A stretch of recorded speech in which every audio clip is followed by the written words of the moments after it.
what's all the pushback about? So people are pushing back on Common Core, going too fast, pushing back on the assessments, going too fast, can't possibly get this done by 14-15. So you look at school about accountability, you're an expert, step back. What do you see happening here? What's this all about? I think Lisa hit on it to some degree.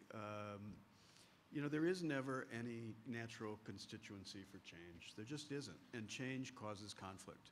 And if we expect big changes in any systems, any society to not cause conflict, then we're just fooling ourselves.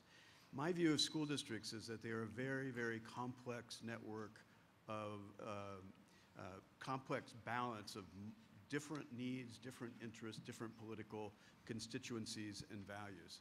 And it may sound a bit cynical to say, but I think it's true that every school district, like any other bureaucracy, operates the way it does because it has balanced all of those needs and interests in a way that people can accept.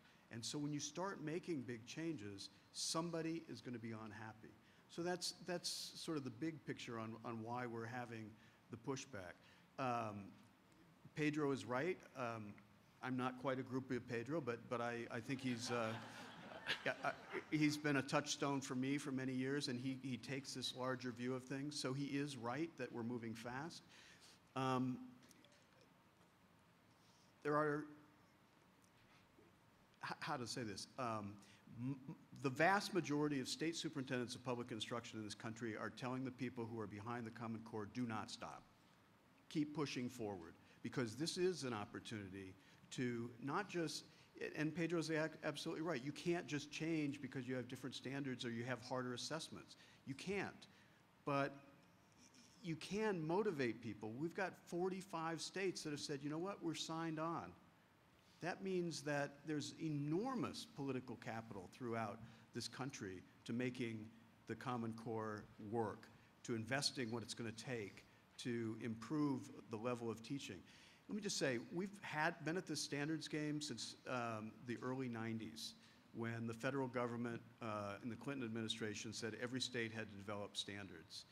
And so we've had accountability and we've had standards, and you know, the API ratings have gone up, and more than half of the schools in California are above the 800 level, and so everything ought to be fine. Well, when you've got 85% of community college students in California needing remediation, 56% of CSU students needing remediation, and 26% of UC students needing remediation, we need a reset. In 1999, when the API was established in this state, it was established to measure the progress on achieving proficiency. You know, a lot has changed in the global economy, around technology, around, you know, the level of manufacturing in this country. A lot has changed since 1999, and we still have the API that's targeted to proficiency that's a pretty low level.